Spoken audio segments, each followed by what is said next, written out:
kita mulai kuliah kita malam hari ini. Ya. Alhamdulillah, saya bisanya malam hari ini. Waktu siang tadi masih nggak nyaman ya, karena ini juga saya baru masuk ke kantor, baru hari ini. Ya. Sebelumnya waktu minggu yang lalu saya benar-benar kena harus dirawat di rumah sakit ya, karena ternyata DBD itu sangat parah sekali ya, demam berdarah itu sampai trombosit saya ada di kisaran 9.000 ya. Karena trombosit yang normal itu kan 150.000 sampai 450.000. Nah, trombosit saya itu minggu yang lalu sampai drop sampai 9.000 ya. Kita lihat sekali ya. Nyata nyamuk bisa ngalahin orang. Oke. Kita lanjut ya, di malam hari ini juga gabung kelas A ya, kelas 2A. Sementara yang jadwal sekarang ini adalah kelas 2B. Ya. Oke, silakan yang kelas 2A gabung ya. Kalau masih ada di jalan atau masih ada yang baru menyelesaikan tarawehnya, silakan ya nanti gabung. Silakan ya, kita santai saja karena ini malam Ramadan juga. Saya akan bawakan malam hari ini materi baru ya, karena bulan depan, bulan Mei kalau nggak salah, kita udah menghadapi ujian tengah semester ya. Yang kelas B saya lihat absennya sudah dibuka ya, absennya sudah dibuka. Yang kelas yang A-nya itu belum dibuka, tapi udah saya japri ke adminnya ya, minta dibukakan. Oke, saya share ya.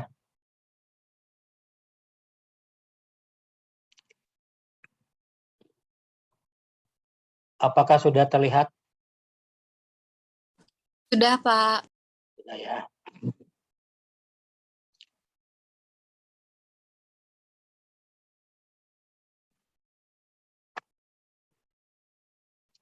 Difusi dan disolusi ya. Setelah kemarin kita mempelajari tentang kelarutan, sekarang kita masuk pada difusi dan disolusi.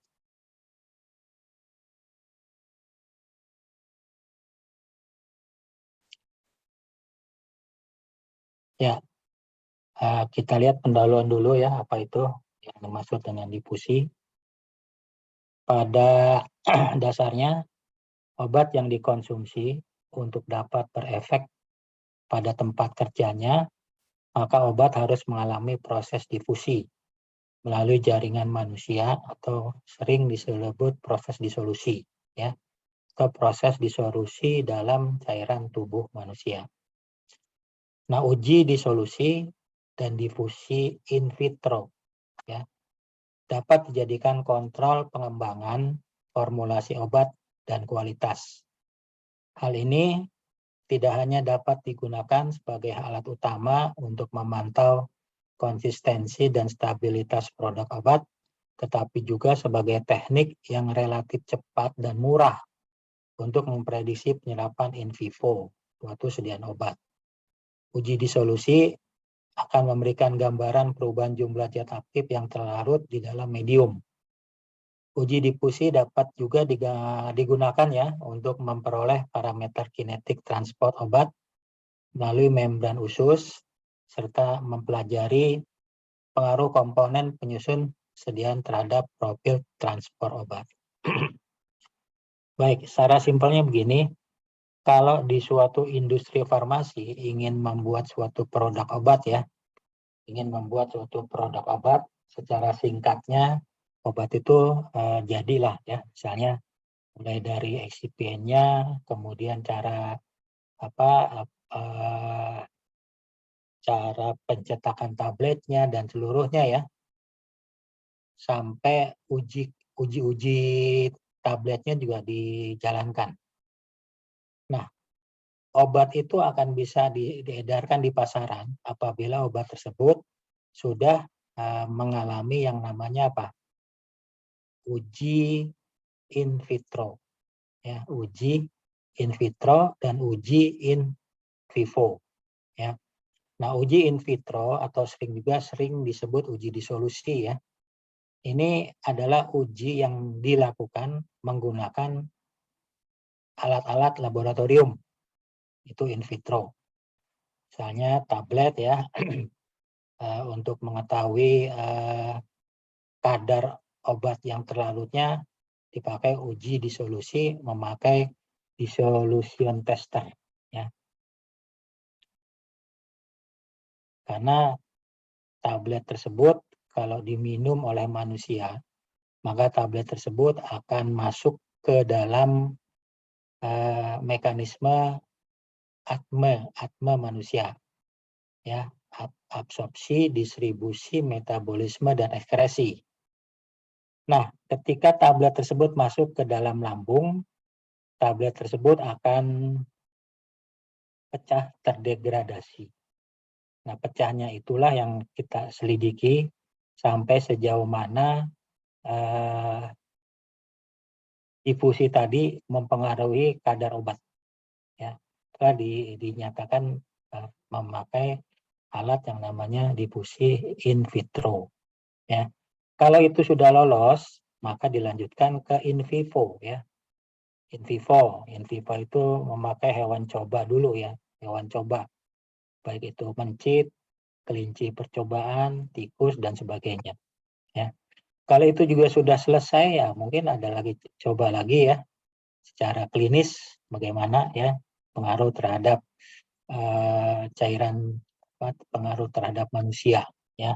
Dan itu lebih kompleks lagi ya karena harus diawasi oleh suatu lembaga yang pengkajian etik manusia, nggak bisa sembarangan.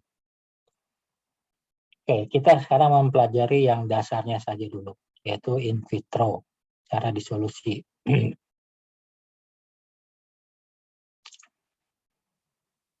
Ini lihat difusi obat. Contoh proses difusi. Ya, ada gambar sebelah kanan ya, ada segumpal gula ya. Segumpal gula dimasukkan ke dalam wadah A. Maka gula tersebut molekul-molekulnya akan terurai. Ya, di gambar B. Kemudian di gambar C tadi akan terurai. Ya, kemudian di D akan secara homogen. Ya, molekul gula ada di dalam larutan. Contoh juga kalau Anda membuat teh ya, atau memasak air di kettle sampai mendidih.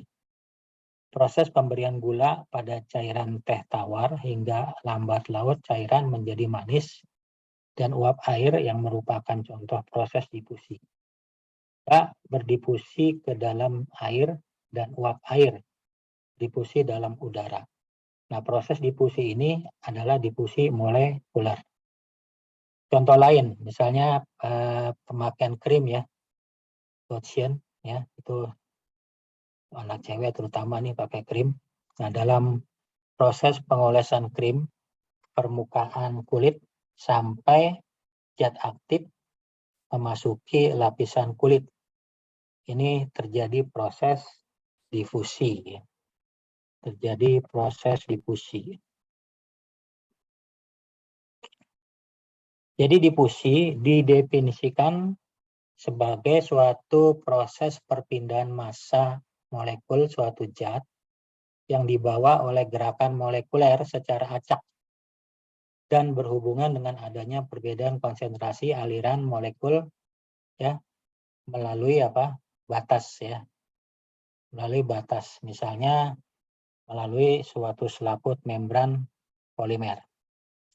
Dengan kata lain, difusi adalah proses perpindahan zat dari konsentrasi yang tinggi ke konsentrasi yang lebih rendah. Difusi ya. Lawannya apa? Lawan difusi osmosis ya. Lawannya adalah osmosis. Kalau difusi konsentrasi tinggi ke rendah. Kalau osmosis konsentrasi yang rendah ke tinggi. Contoh difusi. Contoh difusi adalah contoh difusi gas, difusi air. difusi gas, dan difusi air. Ini selaput membran semi permeable, ya. Selaput membran semi permeable. Ini selalu difusinya, ya. Sehingga molekulnya akan melalui selaput membran semi permeable. Nah, perbedaan konsentrasi suatu zat dalam pelarut dari bagian konsentrasi tinggi ke bagian yang konsentrasi rendah yang ada pada dua larutan disebut gradien konsentrasi, ya. Gradien konsentrasi, kemiringan, ya, kemiringan dari suatu konsentrasi. Nah, difusi akan terus terjadi hingga seluruh partikel tersebut tersebar secara luas, ya, merata, mencapai suatu keadaan kesetimbangan. Manakala perpindahan molekul tetap terjadi walaupun tidak ada perbedaan konsentrasi.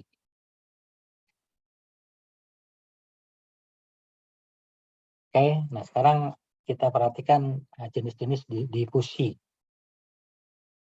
Jenis-jenis difusi yang pertama, kalau kita lihat berdasarkan energi, ya, berdasarkan energi yang dibutuhkan ada dua jenis difusi, yaitu difusi biasa dan difusi khusus. Difusi biasa terjadi ketika sel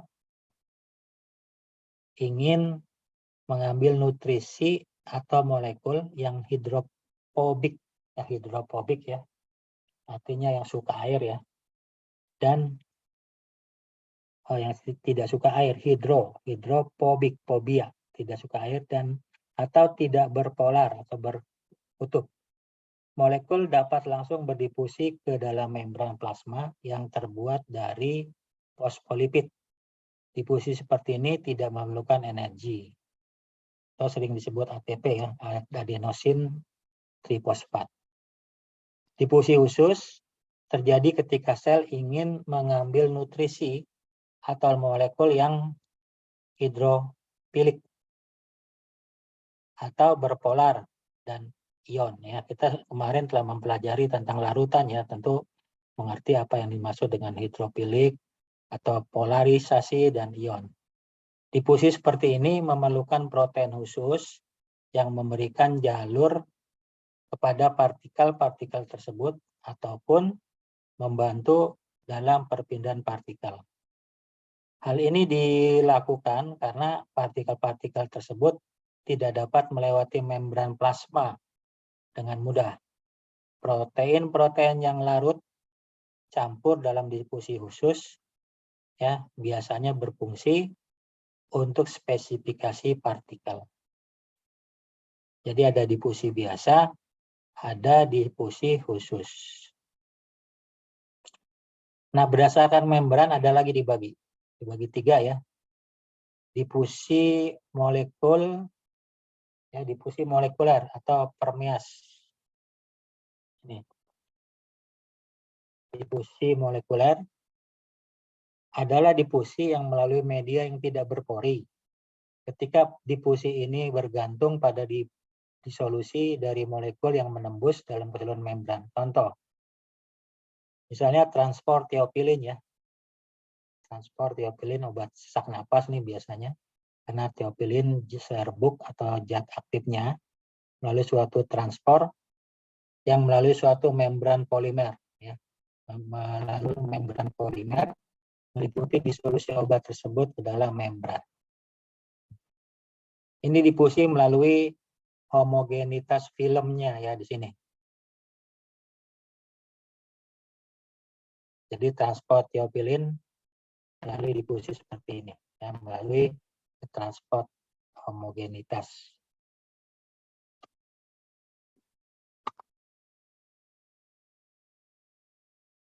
Yang kedua, difusi yang melalui pori suatu membran yang berisi pelarut. Manakala difusi ini dipengaruhi oleh ukuran relatif molekul yang menembus membran serta diameter dari pori tersebut. Contoh, misalnya steroid, ya. Itu bagi orang-orang yang melalui perawatan otot-otot, ya, sering memakai obat-obat steroid. Nah, biasanya obat-obat itu melalui substitusi dengan gus hidrofilik melalui kulit manusia yang terdiri dari folikel rambut. Yang kemarin yang itu yang malam dibakuin. Bukan susu. Iya. Oke, jadi difusi melalui solvent ya. Biasanya melalui water ya. Ini melalui pori-pori. Yang ketiga, difusi melalui suatu membran dengan susunan anyaman. Anyamannya berbentuk polimer yang memiliki saluran yang bercabang dan saling bersilangan. Kayak ini, difusi yang persis seperti membran polimer. Ya.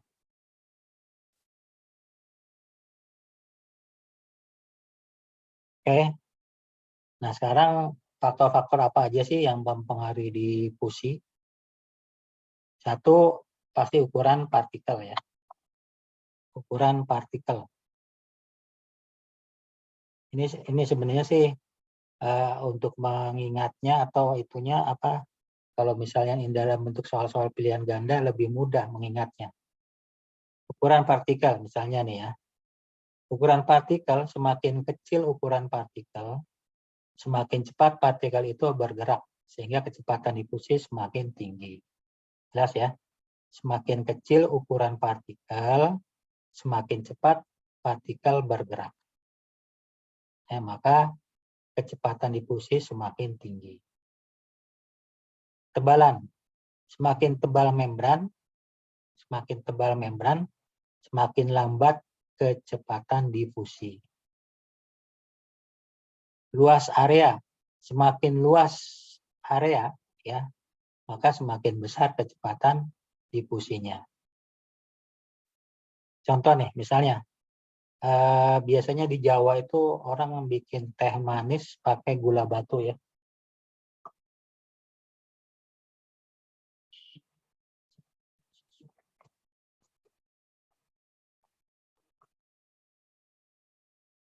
Ya, sambil minum ya.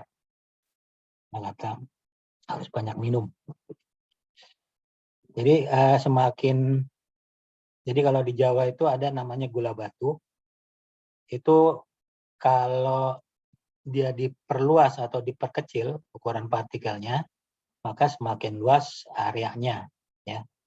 Kalau gula batu dibandingkan gula pasir tadi, maka lebih luas area gula pasir dibanding dari gula batu. Jarak. Semakin besar jarak antara dua konsentrasi, semakin lambat kecepatan difusinya. Ya. Suhu.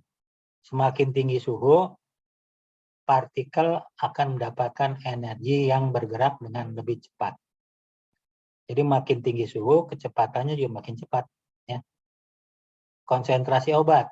Semakin besar konsentrasi obat, semakin cepat pula difusinya. Kemudian koefisien difusi, semakin besar koefisien difusi, maka besar kecepatan difusinya. Viskositas juga gitu ya. Semakin tinggi viskositas, maka cairan tersebut akan semakin encer ya, semakin viskos. Kemudian koefisien partisinya ya. Nah, untuk viskositas memenuhi yang pertama adalah hukum Fick. Hukum Fick. Hukum Fick, molekul obat berdifusi dari daerah dengan konsentrasi yang tinggi ya ke daerah konsentrasi yang rendah. Jadi ini dq per dt ya. Q itu laju difusi ya, dq per dt. Di diferensial ya. dq per dt adalah laju difusi sama dengan dka per h. dka per h. Di mana D-nya koefisien difusi, K-nya ini adalah koefisien partisi, H-nya adalah luas permukaan. Sedangkan H ini adalah tebal ya, tebal membran.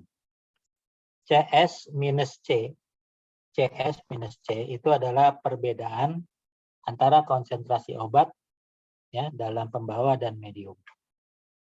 Ini hukum fix ya, sangat dipahami oleh banyak orang nih hukum fix tentang disolusi obat. dQ per dt sama dengan dKA per H dCS minus C. Itu aja, simple.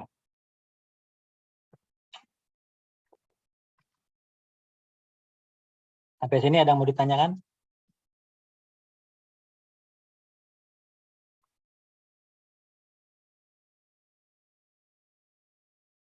Ya, ada yang mau ditanyakan nggak? Nggak ada ya. Pesertanya udah 45 orang nih. Oke, lanjut ya. Oke, uji difusi. Salah satu metode yang digunakan dalam uji difusi adalah metode flow ya. Flow. Prinsipnya yaitu menggunakan pompa peristaltik menghisap cairan reseptor dari gelas kimia. Kemudian dipompa ke sel difusi melewati penghilang gelembung sehingga aliran terjadi secara hidrodinamis. Kemudian cairan dialirkan kembali ke reseptor. Cuplikan diambil dari reseptor dalam gelas kimia dengan rentang waktu tertentu dan diencerkan dengan pelarut ya, pelarut campur. Kemudian diukur absorbannya, kemudian konsentrasi panjang gelombangnya diukur ya, sehingga nanti laju difusi dapat dihitung berdasarkan hukum fix yang tadi. Ya, ini uji difusi ya, masih teori ya. Nah, ini bagian yang pertama ya.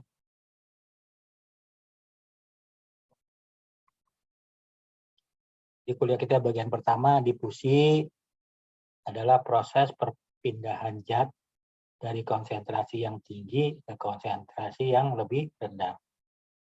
Difusi berdasarkan energi yang dibutuhkan terbagi menjadi dua. Difusi biasa tidak memerlukan energi, difusi khusus memerlukan energi. Sedangkan menurut jenis membran ada 3 ya, yaitu difusi molekuler, kedua di membran dari zat padat, dan difusi dari membran yang berbentuk anyaman. Kemudian faktor-faktor yang mempengaruhi kecepatan difusi ada ukuran partikel, ketebalan membran, luas area, jarak, suhu, konsentrasi, koefisien difusi, viskositas, dan koefisien partisi. Itu bagian pertama dari perkuliahan kita. Ada yang mau ditanyakan? Kita masuk bagian kedua ya. Saya minta malam ini di absen 2 kali nih. Bentar ya, saya lihat dulu.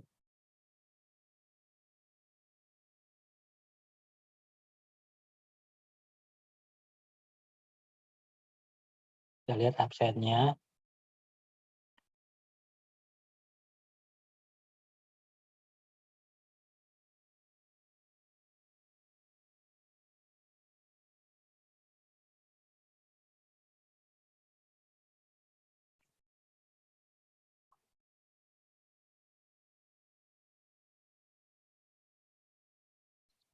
Jumlahnya 29 ya, kelas B ya.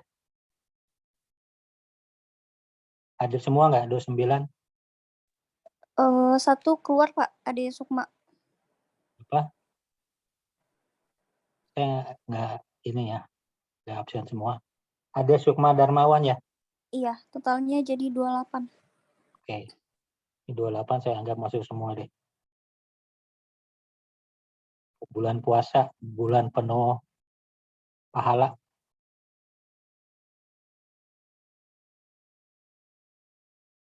Bentar, saya absen lagi.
Yang kelas A belum dibuka ini.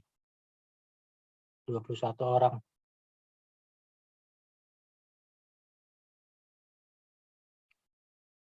Ada yang bisa hubungin nggak itunya? Yang kelas A. Baik, Pak. Sebentar saya hubungin ke sekre dulu, Pak. Ya, minta dua absen yang belum dibuka itu dibuka ya, karena biar absensinya penuh, full. Baik, Pak. Oke, kita lanjut lagi ya kuliahnya.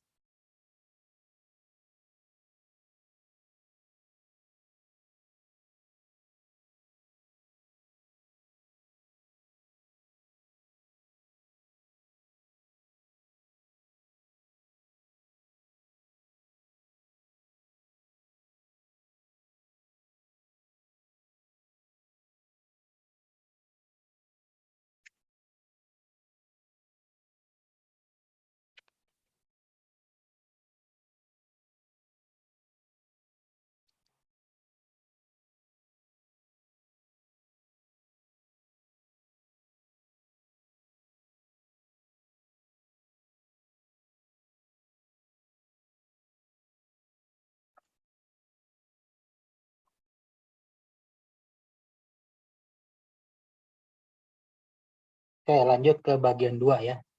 Sekarang di solusi obat itu apa? Ya, ya kalau siang tadi teler banget ngasih kuliah ya. Nah, tengah hari bolong ya. Anda juga nggak usah konsentrasi, tapi kalau malam ini udah terawih, udah buka, ya, tinggal duduk aja, kita bisa sambil ikut kuliah.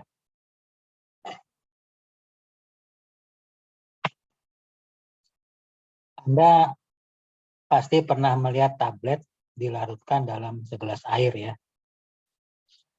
Dari yang berupa tablet utuh, lama-kelamaan ukurannya akan kecil dan akhirnya melarut dalam air.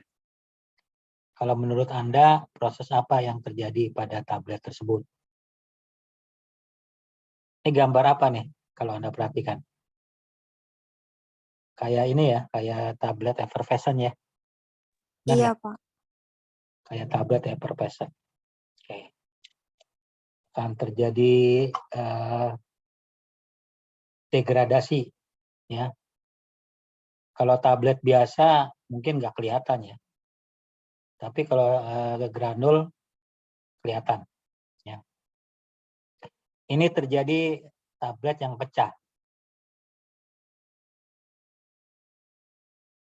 Konsep disolusi yang pertama, disolusi mengacu pada proses ketika fase padat, misalnya tablet atau serbuk, masuk ke dalam fase larutan.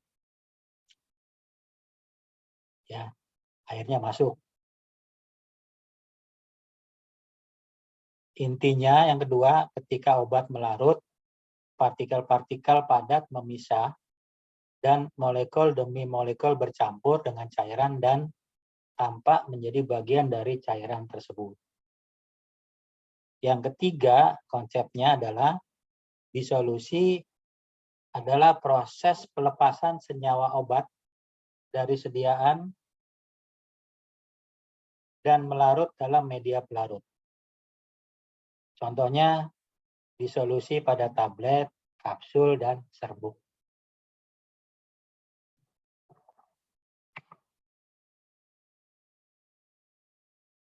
Nah ini, ada flowchart-nya ya.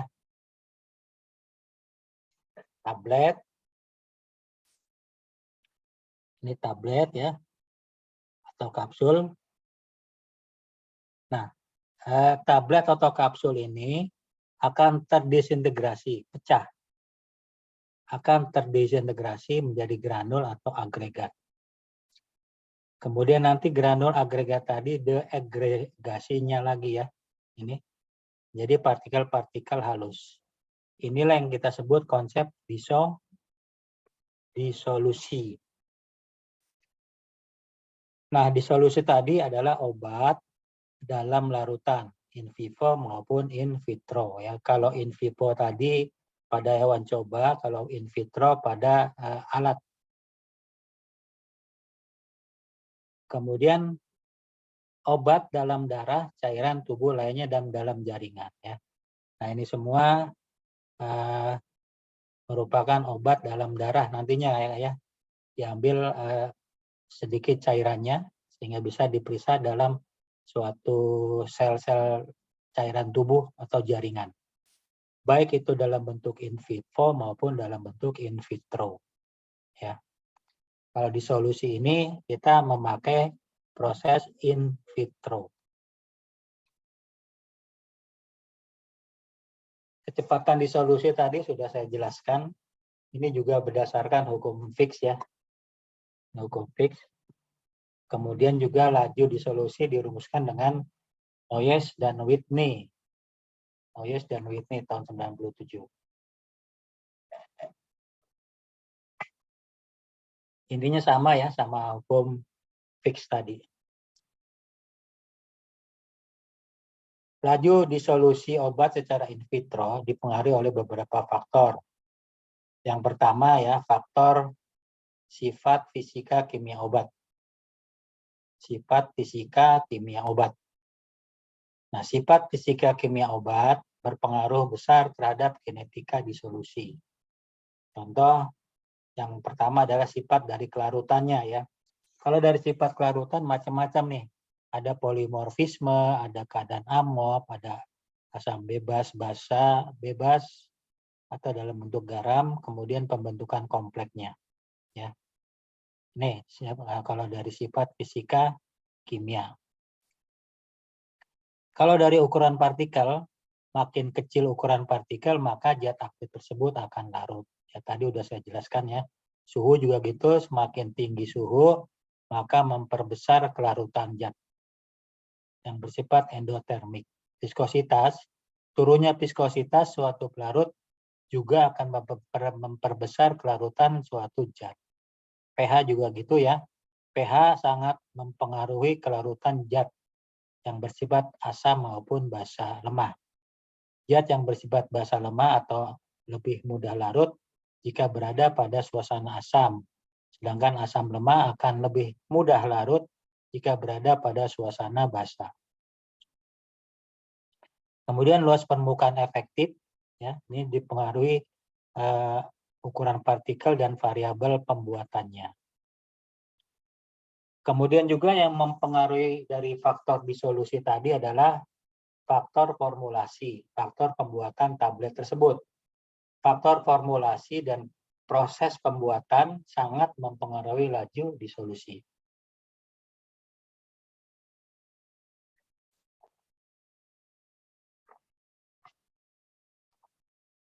Jumlah dan tipe eksipien.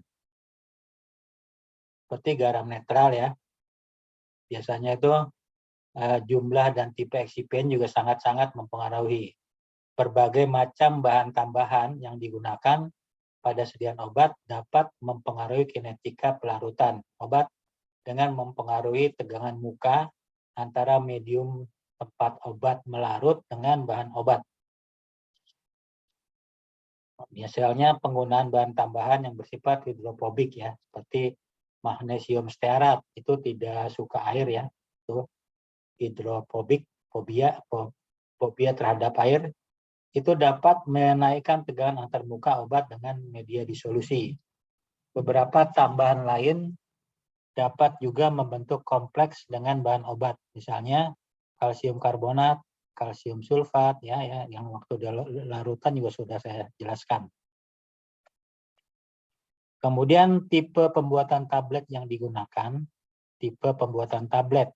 Tabletnya dibikin secara granulasi basah atau granulasi kering, cetak langsung ya, atau di Kempa dan sebagainya. Kemudian ukuran granulnya juga mempengaruhi ya, jumlah tipe penghancur dan metode penghancurnya. Misalnya dipakai amidon ya, penghancurnya, atau HPMC dipakai, ini juga mempengaruhi dari disolusi. Kemudian tipe surfaktan juga mempengaruhi gaya pengempaan juga kecepatannya. Kemudian faktor alat dan kondisi lingkungan. Faktor alat apa yang digunakan? Adanya perbedaan alat yang digunakan dalam uji disolusi akan menyebabkan perbedaan kecepatan pelarutan obat. Kecepatan pengadukan akan mempengaruhi kecepatan pelarutan obat. Semakin cepat pengadukan, maka gerakan medium akan semakin cepat, sehingga dapat menaikkan kecepatan pelarut. Ada juga temperatur, viskositas, komposisi medium ya, serta pengambilan sampel. Kemudian juga ada faktor-faktor yang terkait dengan bentuk kesediaan. Oke. Nah, ini kita langsung masuk pada uji disolusinya seperti apa ya. Nah, uji disolusi dalam bidang farmasi memegang peranan penting. Uji disolusi digunakan untuk bidang industri dalam pengembangan produk, pengawasan mutu, dan untuk membantu menentukan ketersediaan hayati. Kemudian, kenapa dilakukan uji disolusi? Adanya perkembangan ilmu pengetahuan seperti adanya aturan biofarmasetika telah menegaskan pentingnya disolusi. Kenapa lagi harus dilakukan uji disolusi? Karakteristik disolusi biasa merupakan sifat yang penting dari produk obat yang memuaskan. Ya. Pabrik-pabrik farmasi itu wajib harus melakukan uji disolusi. Hanya pabrik abal-abal yang punya alatnya. Ya. Kita di farmasi, kalau di percetakan negara kita ada alatnya 2 biji ya, dua alat untuk proses uji disolusi. Mungkin IKIPA belum beli kalian nih uji disolusi. Nah, uji disolusi digunakan untuk mengontrol kualitas dan menjaga terjaminnya standar dalam produksi tablet. Uji disolusi untuk mengetahui terlarutnya zat aktif dalam waktu tertentu menggunakan alat dissolution tester, sehingga bisa menentukan waktu paruh dari sediaan tersebut. Nah, ini alat-alat uji disolusi ya, Anda bisa lihat di Farmakope Indonesia edisi 4 ya. Ada uji disolusi tipe keranjang, atau bahasa Inggrisnya basket ya. Alat uji disolusi tipe dayung, pedal. Ada alat uji pelepasan obat menurut USP, United States Pharmacope yang ke-29. Ya. Pharmacope Amerika aja udah ke-29. Netherlands Pharmacope udah edisi 24. Dengan kita masih edisi kelima ya kalau nggak salah. Indonesia masih Pharmacope Indonesia edisi 5. Ya, kemudian ini ada alat uji pelepasan secara basket atau keranjang, dayung, ada yang model reciprocating cylinder ya, ada model float cell, pedal over disc, ya, ada yang model silinder, ada yang model holder ya, reciprocating. Nah, ini contoh alatnya ya. Ini dissolution tester. Pernah lihat alat ini belum? Pernah lihat? Ya? Nah, ya, waktu saya penelitian S2, saya pakai alat ini, ya, karena saya membuat yang namanya tablet lepas lambat yang dapat mengapung di lambung. Ya. Percobaan saya itu waktu S2 kemarin menguji tablet, ya, tabletnya famotidin ya, zat aktifnya famotidin. Apa tuh? Obat apa famotidin? Yang tahu nggak? Lambung. Asam lambung. Ya, asam lambung ya. Nah, Pak, saya menguji famotidin itu oleh profesor disuruh memakai eksipien dari bahan dalam negeri, yaitu rumput laut, sama pati singkong. Nah, eksipiennya itu rumput laut dan pati singkong ini dibentuk menjadi suatu kristal baru ya. Menjadi suatu kristal baru. Nah, kristal baru ini ya yang kita sebut sebagai excipient. Nah, excipient itu digunakan untuk membuat tablet. Tabletnya itu harus dapat lepas lambat di lambung ya. Lepas lambat usahakan bisa 24 jam ya. 24 jam bisa pecah secara perlahan-lahan di lambung. Ini penelitiannya sangat muluk ya. Karena profesor kita mahasiswanya disuruh aja ya. Rumput laut, tapi masalahnya ini rumput laut sama pati singkong.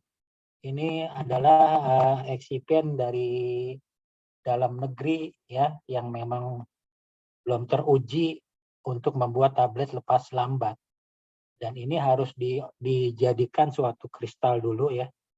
Saya bawa ke Bogor, dilarutkan dengan beberapa reaksi sehingga jadilah suatu eksipien. Nanti eksipien tadi dibuatlah suatu tablet dengan zat aktifnya famotidin. Jadi tablet berbentuk ya, tablet yang ukuran 500 mg. Nah, tablet ini harus dilakukan uji coba. Nah, uji coba memakai alat yang namanya dissolution tester. Ini ada 6 hole. 1, 2, 3, 4, 5, 6. 6 hole ya. Nah, 1 hole itu biasanya di tengah diisi cairan. Ya. Ini semuanya diisi cairan. Ini namanya cairan lambung ya. Cairan lambung itu bersifat asam ya, dengan suhu sekitar 37 derajat Celcius. Ini semua diisi dengan asam ya, cairan asam semua. Di sini asam. Di bagian labu ini diisi oleh air hangat aja, air hangat biasa. Di bagian labu ini diisi asam, cairan asam 0,1 N. Nah, tablet ini yang saya udah jadi lewat mesin cetak tadi, dimasukkan ke dalam masing-masing ini. Ke dalam masing-masing bola labu ini. Ya. Kemudian secara bersamaan kita celupkan, kita hidupkan alatnya, nanti dia pedalnya berputar ya. Akan berputar ya. Basket nih kalau ini berbentuk basket nih. Jadi dia mutar. Ini tabletnya biasanya. Akan berputar terus ya. Sehingga lama-lama tablet ini akan terdegradasi, pecah pelan-pelan ya. Nah, ketika pecah tadi 5 menit pertama cairannya kita ambil. 5 menit pertama cairan kita ambil, kemudian kita ukur menggunakan spektro. Berapa kadar pada 5 menit pertama. Ya, jadi disiapkan 5 menit pertama, kemudian 20 menit pertama, 30 menit, 40 menit misalnya, 60 menit, dan seterusnya ya, sampai 24 jam kalau bisa. Dan nanti dibuat tabelnya, berapa kadar masing-masing. Ya. Dan yang bagus itu artinya kurvanya makin lama makin naik ya. Kurvanya makin lama makin naik seperti ini. Artinya dia dia akan pecah selama perlahan-lahan. Pecah secara perlahan-lahan. Kalau yang jelek itu ketika 5 menit atau 20 menit itu ambrol semua. Ya. Kadarnya sudah maksimal. Misalnya kadarnya famotidin ya, sudah 100 mg misalnya. Ya. Semuanya. Atau sudah 500 mg. Yang bagus itu kalau kita menginginkan tablet tersebut lepas lambat di lambung misalnya 12 jam. Nah, ketika 12 jam tadi kadar obatnya itu maksimal. Ya. Kadar obatnya maksimal. Tapi kalau kita inginnya 12 jam ternyata baru 1 jam kadarnya sudah maksimal, artinya tablet Anda gagal ya. Harus diulang kembali excipientnya, diatur lagi kristalnya seperti apa dan sebagainya. Bayang ya caranya menggunakan dissolution tester. Ini model basket ya, keranjang. Ini biasanya untuk kapsul. Ya, kalau kapsul kan dimasukkan ke dalam bola ini kan mengambang nih. Ya, makanya dimasukkan ke dalam keranjang. Ini model dayung ya, yang ini. Ini samplingnya diambil dari sini. Ini temperatur suhu T-nya ya. Oke, media disolusinya biasanya adalah cairan lambung, pH-nya 1,2. Cairan lambung.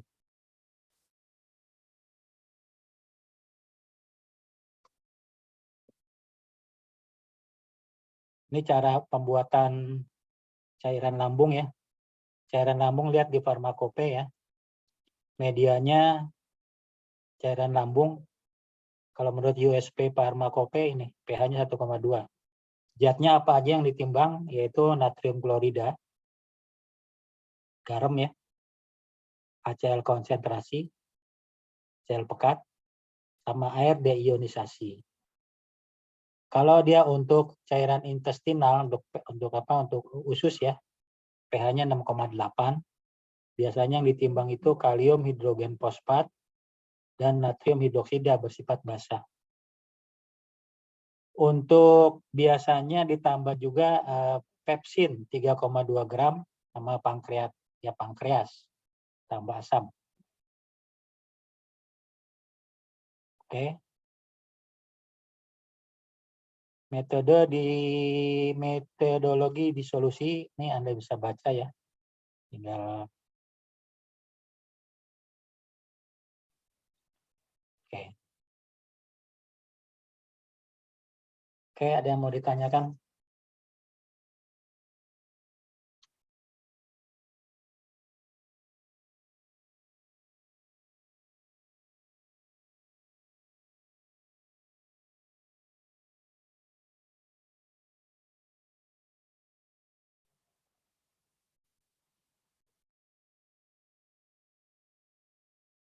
Oke, ternyata 2A belum juga dibuka absennya ya.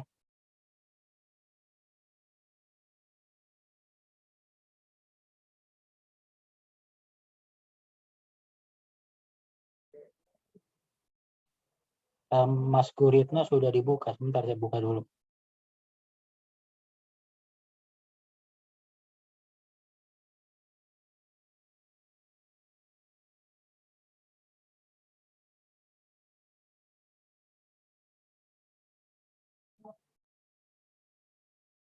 Salah dia.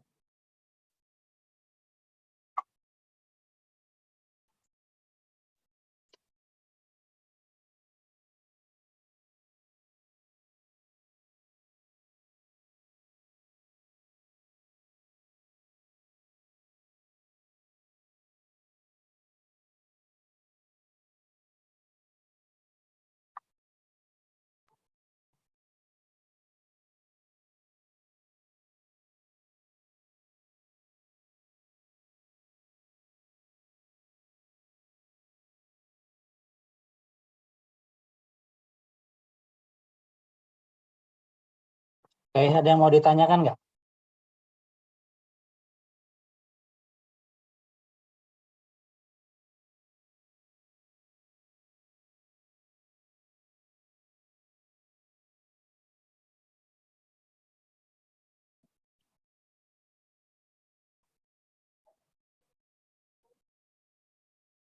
Oke. Nggak ada yang mau ditanyakan? Oke ya, kalau nggak ada yang tanyakan, sekian dulu. Nanti absennya saya akan cek lagi besok ya. Oke, saya akhiri kuliah malam hari ini. Assalamualaikum warahmatullahi wabarakatuh. Waalaikumsalam warahmatullahi wabarakatuh. Waalaikumsalam.